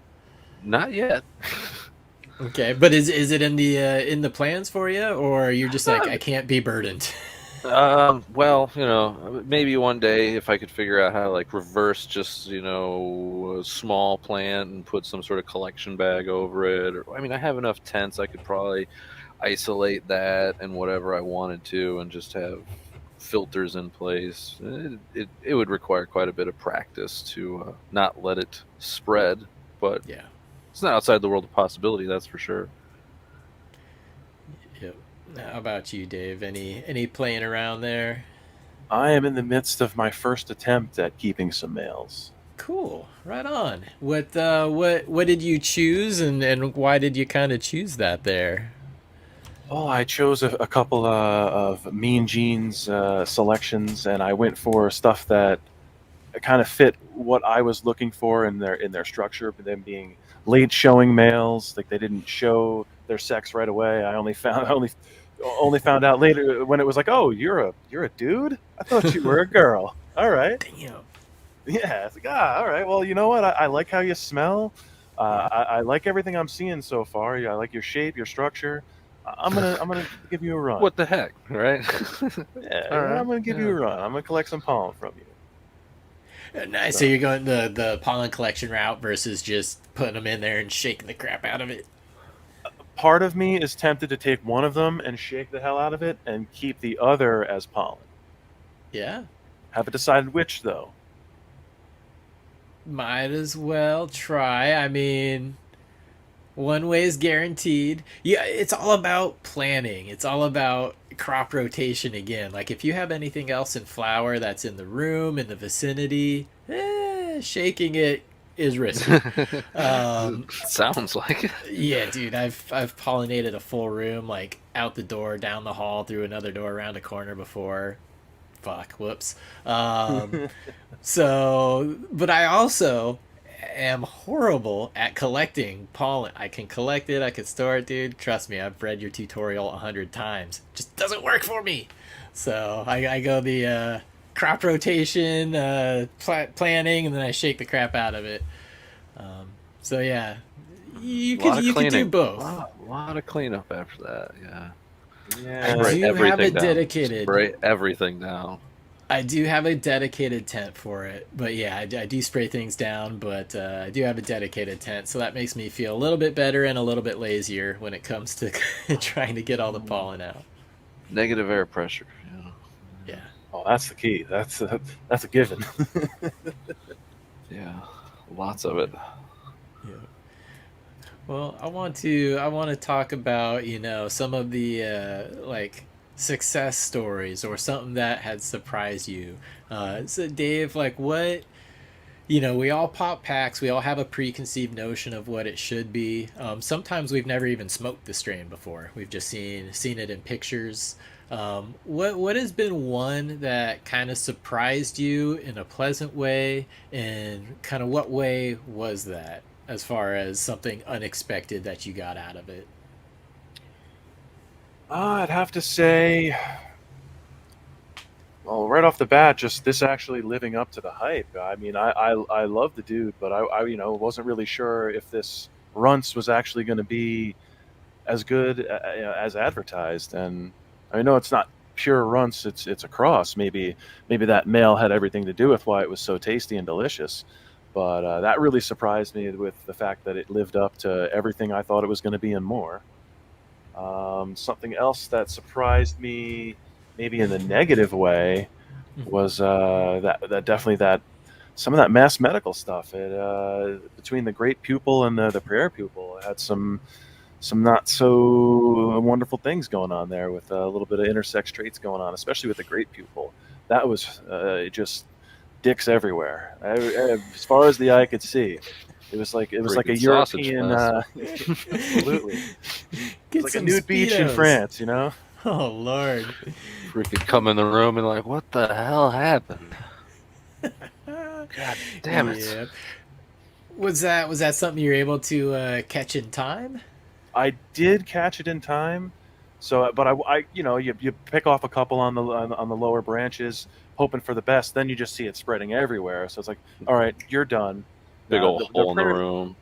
Yeah, it's a shame, especially when it was 2 plants that had to go, 2 out of 6. It's like, oh yeah, that was a shame. Yeah, I hate to see it. Yeah, it sucks when there's a hole. I had that happen recently. Again, smaller plant count here. Your plant count includes veg and flower, so I put everything into my flower area, nice, and every little hole is filled with the variety of plants, and I had to pull one out because of that. And I just looked at it. I'm just like, oh, such a hole right there. Mm-hmm. How can I spread something else out? But yeah. And it's such a shame too, because the smell of her was delicious. She smelled like imagine a strawberry margarita dipped in or with some little gasoline in there. It was just such a wonderful smell. But to just see that, just such a heartbreaker. Yep. And you just twisted the knife in my heart too. This thing was stacking. It was gonna be the stud in the room, and it turned out to be the stud in the room. So go figure on that one. But yeah, how about you, FreshBakd? Was there a pack or just one cultivar that you got that you had high expectations for, but something that surprised you, and how did it surprise you? Man, I've had quite a few. Archives Formula One. I did not expect it to be as fuely. I mean, it was like bleach, rocket fuel, and burning gunpowder. I think my friend described it as fire. It smelled like actual fire. I'm like, okay, I'll take it. Right. Biggest disappointment, actually, and Zero's germinator. It wasn't even an old pack. None of them popped. Not a one. Was Oh. Nightmare Before Christmas from it's Pirates of the Emerald Triangle. It's Humboldt CSI's other company. Mhm. Yeah, it's his regular seed company. Yeah, and I had 2 full packs. Not a one. None. Zero. Done. And it made me question myself and my methods. Mhm. But I needed more soon, so next 2 packs, exact same practices. Out of like a ton, 1 didn't pop. Which Right. I don't sweat 1. It happens. Yep. Now, I guess that brings me to the next point: is has there ever been an instant like that where you've been able to contact the breeder and say, "Hey, That was recent. I've emailed him. We'll see. Yeah. Okay. I'll try. I might try and hit him up on IG. I haven't tried that yet. Yeah, and But a lot of these people. I've heard are other busy, people but get replacements from him. I have no doubt he probably just hasn't seen my. I would only imagine how many freaking messages these breeders actually get, and probably a lot of them are from people that just want free shit and have never even bought anything. right, and they're still out. It's still very much almost like a family business. And I know, like Humboldt itself, Nat, and I forget his daughter's name. Got a good reputation. I mean, I got nothing against it. Yeah. It happens. I mean, I have Yeah. no qualms with it. I had another pack to pop of other stuff. Yeah, but you kind of hit it on the head too. It's they're kind of small operations, and it may take longer than we're used to, like Comcast or somebody getting back to us. A lot of messages. I'm sure of it. A lot. Yep. And then Dave, you had your disappointments too. Another thing, I guess, on the kind of stoked out level too is, so again, some of these seeds are a little pricier. FreshBakd wasn't expensive. That was not a big investment for me. So I mean, Do you guys often see like cool little freebies thrown in, whether they be testers or maybe some extra of what you purchased? Tons. Yeah. That kind of seems almost to be almost kind of the norm. It's like you go for this, and then hey, you get a little surprise too. I have a Tupperware just for them. Like literally just a big thing, just chock full of. I don't even know what's all in there. Like I do. But Right. take a picture of it, put it in an album, then put it in storage. Cataloged. Nice. That way you ain't got to open that fridge, like I said. Right. That's build a spreadsheet, man. Again, you're changing your levels. Moisture bad for the seeds. Yep. Like I'll let them pile up on top of the fridge until it's time to open it, and then I'll put them in one of the Tupperwares and close it real quick. Yep. It's all about your practices, gardening, and everything. Everything about what you're doing, hash making, whatever. Right. Develop good SOPs, standard operating procedures. It sounds boring and technical, but they're they're there for a reason. Yep, there's a reason, and it really does.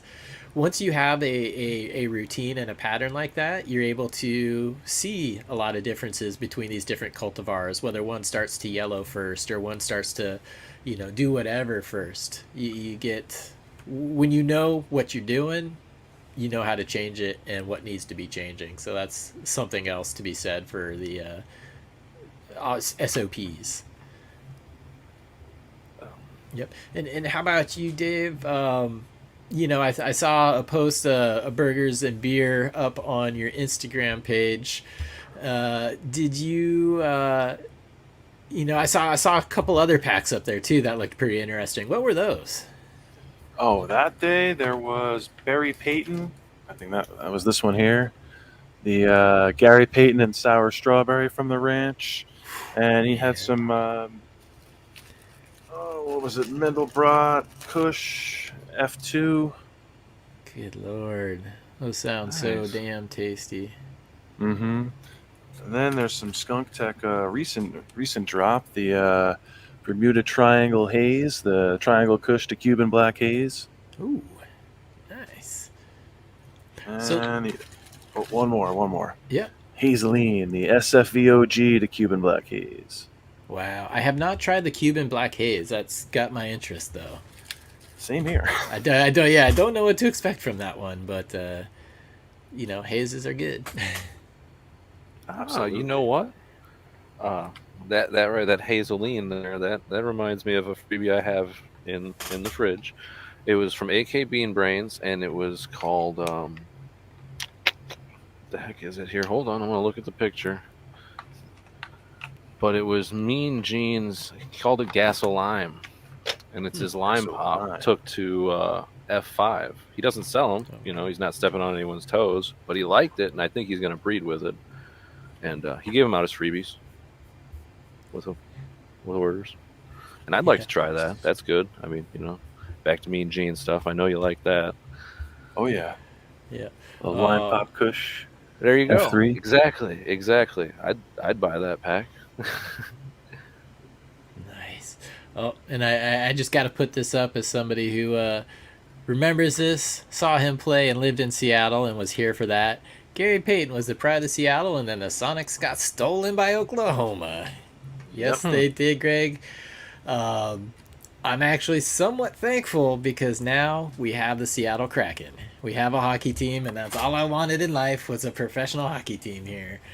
But people still want the basketball team back, whatever. Yeah, But, there'll always be more basketball fans than hockey fans, unfortunately, in this country at least. Yeah, there will. But hey, fuck them. Oh shoot! So what has probably been you know, what one of your favorite purchases? Now we could go two ways with this. What is the favorite purchase that you've actually popped and ran, and then what is your favorite purchase that you have yet to pop? How about you, FreshBakd? You can start with that one. Popped and ran. I got two going right now. That Sour Diesel BX3. I tried a long time to get that pack, and then that Bodhi portable spaceship. That was you know, I've never seen it available except for that time that I got it for that moment, and I'm real interested. It's like 3 land races. You know, it's part of his supernatural selection stuff. That's generally just going to be land races. So I kind of have no idea what that's going to come out like, in all honesty. Yeah. And then stuff I haven't ran, like that Sky Cuddler Kush. That's something I'd like to try. I have it. And then some of that Pacific Northwest fruit stuff. That's some stuff. As well as the ABC. That's, you know, back to packaging. Who's got the nicest packaging? Came in a nice little treasure chest with like a blown glass pendant with the seeds in it and stuff like that. Oh, wow.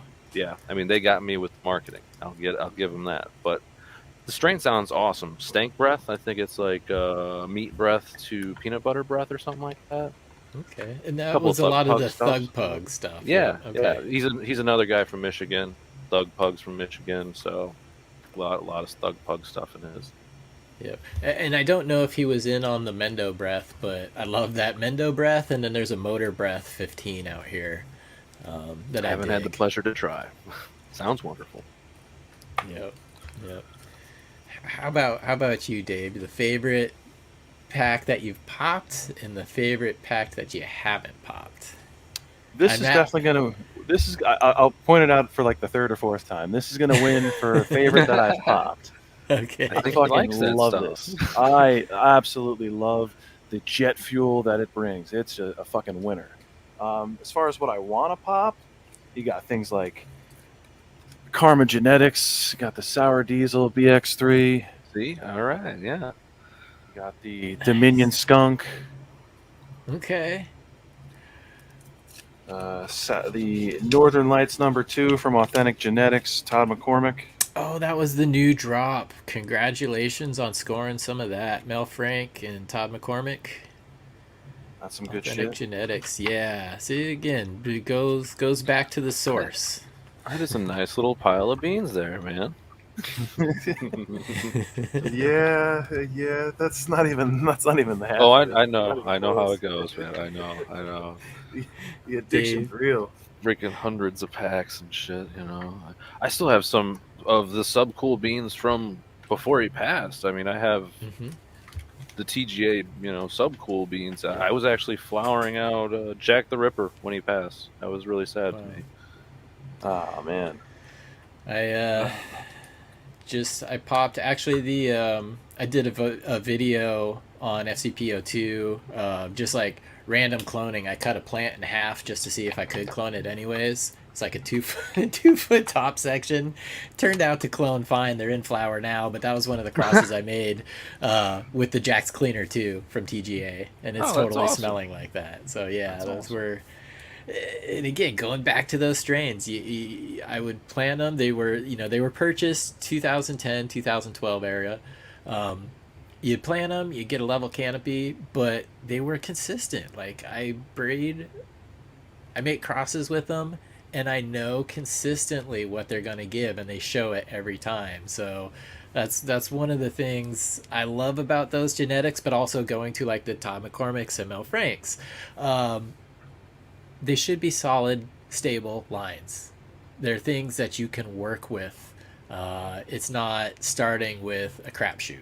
So there's a place for that too, and I appreciate that in genetics, especially when you want to work with things. Definitely. You have to be able to reliably pass that one on. I guess, and this is going to take me a minute to think of my answer, so I don't blame you if it takes you guys a second too. But what is your holy grail? Like, if there was any seed, any plant, what would that be? That's still available. Something you could get. Because there's a lot of, like, I'd fucking love to have dinner with, somebody famous dead. Good answer. I'm searching. I'll let you know, man. Exactly. It's the hunt to find that ultimate flavor profile and effect that you have that nostalgia for. For me, it's that sour diesel I had growing up. It's back in 2003. Like trying something you've never even conceived of as a cannabis smell or flavor or taste, and you're like, wow, that's just unexpectedly accurate name and stuff like that. Like, holy crap, this actually smells like candy. True. Like there's that so much gastropop out there. smells like fruit, but when you smoke it, it tastes like fuel. I mean, there's no there's not incensey, it's not light at all on the palate. It's quite, it hits you. But it smells really fruity, and I can't nail it down to any one fruit. That's awesome. This Welch's grape juice that I just started and I've been running now, I flowered out a couple already. Totally fruit candy in smell during flower. And the taste on the front end comes like out of nowhere and hits you with like a fuel, which I love. But then when you exhale, you totally get that grape taste on the exhale. Like the fuel goes away in your lungs somewhere and the grape comes out. I'm loving that one right now. Well, and it grows great. Yeah, it grows great, and it bushes out great, which I really like. I've been able to get better yields on it than I have some other plants recently. So that's a keeper in the stable for now. I keep running with that one. But you made a good point, Dave, there of, the Holy Grail is usually something nostalgia, something that you're looking back towards, that you're trying to find again. Again, I've said this a million times. I can't thank you enough, FreshBakd. But having these chems right now, that that will, if it is what I'm hoping it will be, it's gonna take me right back to the place. I'm glad they got wet, man. Smoker younger. Yeah. Oh yeah, they're freaking. They're wet good, and good stuff, man. Looking to do a lot of things with it, but Excited on that note, I should be posting some more pictures up here soon of those I've got, and it's pretty cool.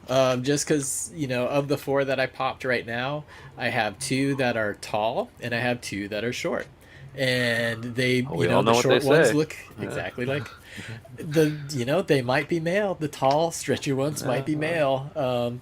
I know Dave mentioned it before, but I've gotten bit like that too. You expect the tall, stretchy one to be a plant or to be a male, and then you put Well, it in. like All of a sudden, that's the female. You're like, he was whoa, wait a also minute. saying, the males took a little longer to show, and that's something else they always say is males tend to show a little after the girls. I mean, Yeah. and from what I've seen, it's for the most part true. I didn't use any genetic or sex testing before. This is more of a recent thing. I like it. It was super convenient. Give it a try. Wasn't too pricey. $100, 10, 12, whatever. I mean, I've even had males show in flower. It's like, oh, you are a dude. I've definitely seen that before. That has more to do with like, you kind of let it sit in a bit, get a little overgrown in the pot too long. It's gotta be a girl. Right. Yeah, and that's another thing I do try to. Again, the first run, I'm not very nice to the plants. I'll grow them in small pots. I won't train them. I want to see what they're gonna do before I commit to something, and then try to dial it in. So yeah, I'm not the nicest first time around, but dude, you only get so many runs a year. This plant does not grow in 3 weeks, so you have to make those choices. Although I am horrible at culling stuff before flower. Like, I kind of almost root for the weak ones, and I'll flower them sometimes, and I'll be like, when am I going to learn? I've had plenty of experiences where the small one ended up being the prettiest at the end. Like, that one, I don't know, should I even bother putting you in there? All right. And then it ends up just dank. I'm like, all right. Well. Yeah, and I just saw it finally pop up in chat. And this is actually why I kind of qualified that last question about something that is around and is available now. 80 skunk, folks. Everyone's facing it. Hey man, I'm on the hunt for it. That is on my top 5 as well. If I could find that roadkill skunk again, I will take it. There's 100 breeders out there that have the roadkill skunk right now. I call bullshit on every single one of you guys because if it was out there, we'd know about it and you'd be very, very rich. So Yes. if you're sitting on it, what the F are you doing? So that said, have you guys gone after some skunks or tried certain skunks? And what did you get? My last outing is I tried a Sensi Seed skunk #1. Totally happy with what I grew. Got like a burnt rubber, good smoke, good yield, happy enough. Wasn't roadkill skunk though. Have you guys gone on that hunt yet, or what? Two packs that I'm hoping are skunky, but I do not expect roadkill skunk. I just don't. That's not what I'm expecting. I have Iraqi red skunk. This is a stray fox pack here. It's Tom Hill's North Indian skunk. This was a stray fox Bodie collab actually. Okay. It's Tom Hill's North Indian crossed to Iraqi 66 Bodie's cut. It's reversed. It's Fems. That one sounds like it has great potential. And then Superstar Skunk, Massachusetts Super Skunk cross to Star Dog, and then that's crossed to Star Dog, cross to Basic Skunk from Top Dog. Okay, here's one. Jess and Beans from my Lemon Stilton. Lemon Stilton is from Miranda Family Farms. I've actually got a pack of that sitting here too, so that's always kind of cool to hear. Pepsodent toothpaste, sassafras, which is a damn fun word to say. I'll say it again, sassafras, kind of root beer. It's awesome. No lemon or Stilton, but hey, that's awesome to hear, Jess and Bean. That's another one on my list that I would love to get to. He also has some other fun ones. I forget what the cross is, but he has a strain called Bike Seat, which has a really freaking rad story to it, and I'm probably going to get it wrong, but basically his bike was stolen and all they left was the seat, and somehow that turned into a strain name for him. So yeah, Miranda Family Farms, that was awesome. Huh. Yeah, it's a way to come up with a name, taking your experience. yeah, strange one as it may be. Some people try to stick with lineage, some people just go completely random. It was funny. I typically try to stick with like lineage to make it easy for people to know what the parents were. And I was on a panel with the breeder. One of the persons work that I had made some crosses with. And that question came up, and I'm getting ready to answer it. Like, I like to, give the lineage, so give a little respect to the past. And he comes on, he's like, you know what? I think names are stupid, and when they do like X and B, I hate that. I always just make up weird random names. So I kind of I was like, I'll let you take this one. People want to know. I mean, people want to know what they're buying. I mean, it's just. I mean, I do have like a couple that are pretty mysterious. Like I have some old dying breed packs, like Russian Kush. Anyone knows what that is? You let me know. I wonder if it's Russian River in Northern California. I wonder. I don't know. Random, but there was a lot of strains coming out of that area at one point. But the Russian River, yeah. I think that's one of few that I have no clue what the hell it is. Yeah. Have you, Dave, gone on the skunk hunt at all?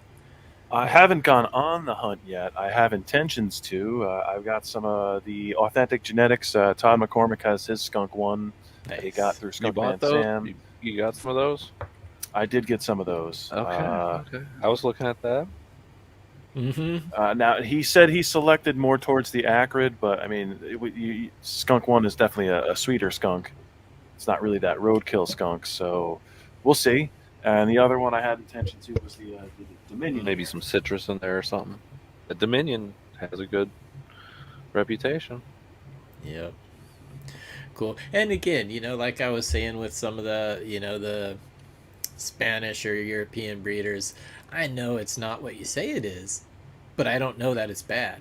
It could be great. It could be a wonderful, happy accident, as Bob Ross would say. Not what I was looking for, but damn, I like it. Happens. Yep.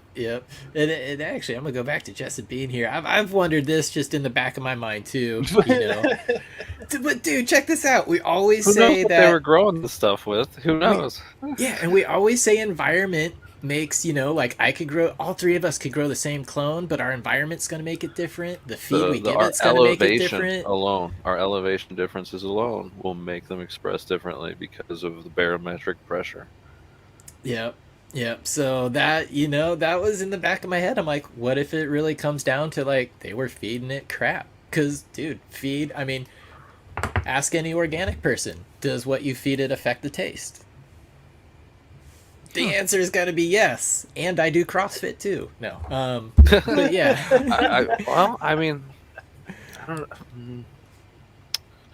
I've definitely grown organic and out of a bottle. I go organic more just because of the ease of use and cost. I mean, like how much it cost me to feed a grow with bottles was just so insurmountably different from soil amendments. Right. And I'm all for it. Don't get me wrong. Sometimes I like to poke the bear, but dude, I'm all for organic. So yeah, don't get me wrong. But I grew with like nectar, the full line of nectar, very expensive if you want to like size that up at all, like beyond like a 5x5, and it was dank. I mean, that's a straight out of bottles. It's mostly organic bottle, but I mean, it was good. But I mean, I got just as good from really cheap soil amendments. Yeah, and it looks like I opened up the can of skunk in chat too. A lot of people have tried different things. They're looking for the different skunks, and that's always one that the two I named. I just expect to be any dank. Of these.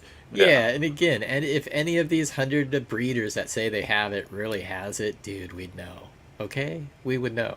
So you don't have it, but like, keep trying, and I'll be happy. And I'm still happy to pop your beans. They're probably really great, but it's not going to be the roadkill skunk. So that's my soapbox for the night. Sorry. No, it's the truth. I mean, people have been looking. I mean, you can go on YouTube and just put in search for skunk, and you're going to find videos that are half a decade, maybe a decade old, where they're talking about looking for it already. Mm-hmm. Yeah. Well, yeah. I mean, after the 90s. Really after probably mid to late 90s, I've smelled it once, and it was in the parking lot at the mountain snowboarding. God, that was great. But yeah, I don't know. We'll see. And there's so many routes. People be like, well, your perception's different, things are different, taste buds change, yada yada. Yeah, it's true, it does. But I'll keep searching. Um, but before we go, or before we wrap it up, I just want to ask you guys, um, any tips, on seed buying, or any tips on storage, anything that we can do, or, any particular cultivar or breeder that you want to shout out that's been really good to you in the garden and in the mailbox as well. So, I guess we could, that's a long question. I'm famous for asking like 20 questions in one sentence, but I guess we could start with you, Dave. Anything you want to touch on? Oh, I definitely want to give a shout out to Dutch Blooms, Irie Genetics, Rasta Jeff. Those are two breeders who I've run their gear. They're great stuff. They're great guys. They treat you right. They'll always take care of you. And the other people I've mentioned, Mean Gene is another guy. Look for his stuff as far as taking care of your seeds. As we said earlier, you want to make sure low humidity, keep them cool. Definitely don't want to keep them in a fridge you open constantly. That's for sure. I saw some people saying in chat the freezer. Be careful if you freeze your seeds. There are a bunch of different factors in that. A lot of real frozen seed storage is specialized equipment with humidity control. Things like, dew that forms in your freezer and freezes onto those seeds, make it so that if you take them out of the freezer ever, you need to pop them now because they've now gotten wet. Or even worse, you don't freeze them fast enough, so you can freeze the moisture out of the seed. That is also some of that dew that you see form on things in the freezer. So I'm not against it. You can absolutely successfully do it. Don't ever open that freezer. That's my advice for that. But I mean, it's doable, but look into what you're doing before you commit to that. And it is totally doable for very long term, over a decade, 10, 20 years, the storage type of thing. But for my purposes, that is not at all what I want to do.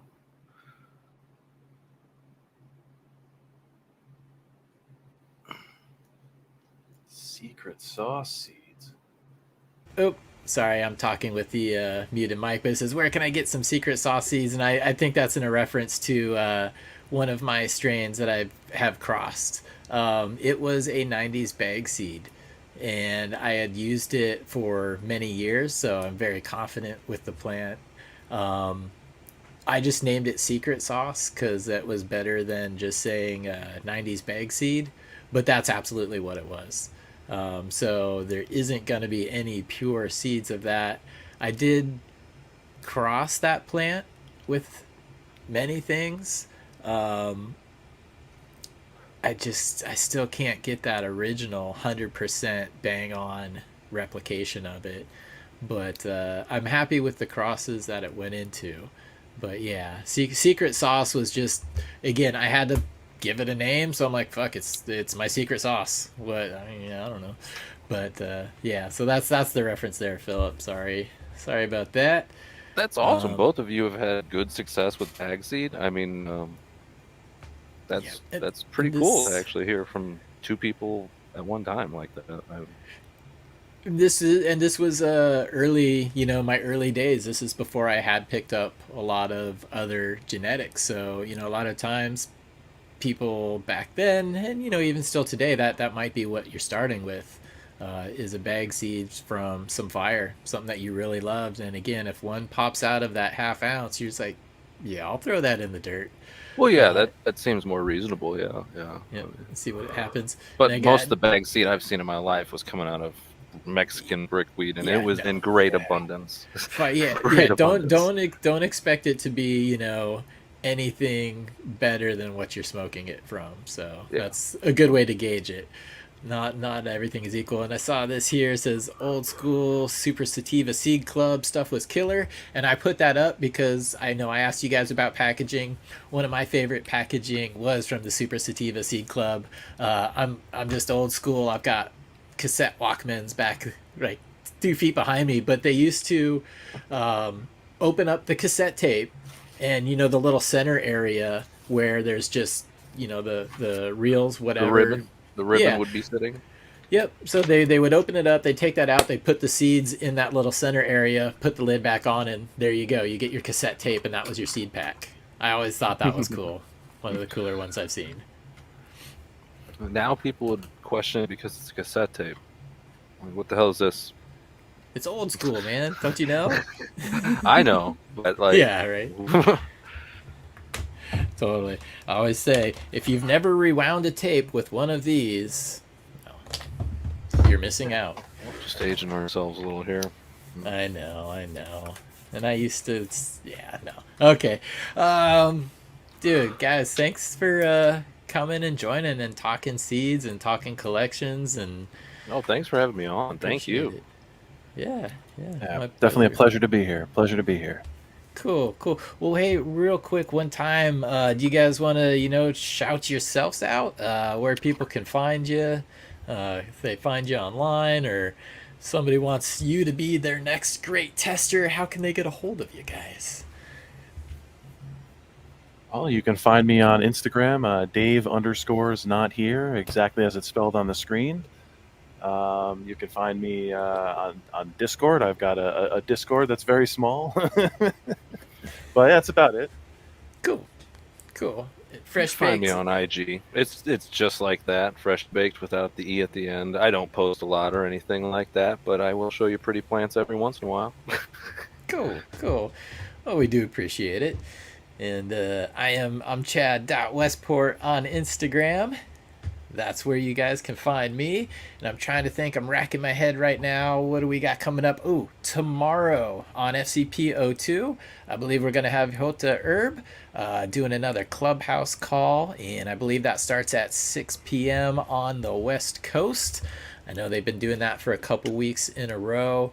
And they've been pretty good conversations. Hota, if you've met him or if you've known him or seen his show, he's a pretty smart dude.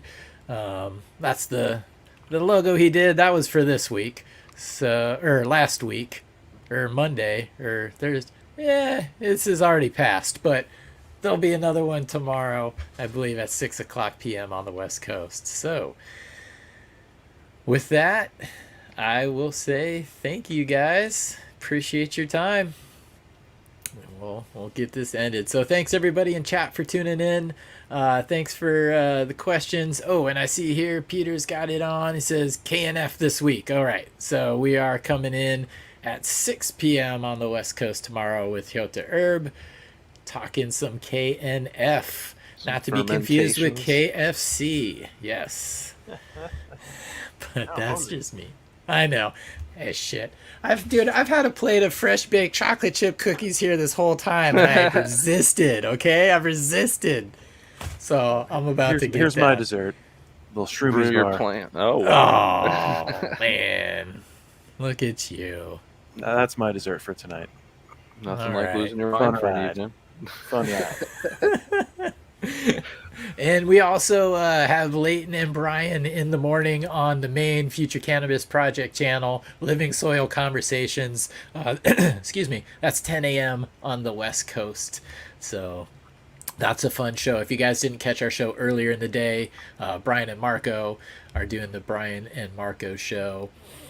Dude, so much education flowing around here, all free of charge. All you have to do is like and subscribe. No, you don't have to like and subscribe, but it helps if you do. Then you find out when the shows are going, because we're rapid firing them lately, and we intend to keep doing that. So There's a lot trying to put learn. out. I mean, Future Cannabis is a very good channel. Yeah. Awesome. Well, thank you very much, and I'm gonna hit the end button. But thank you guys, everybody tuning in. We'll catch you later. Westport.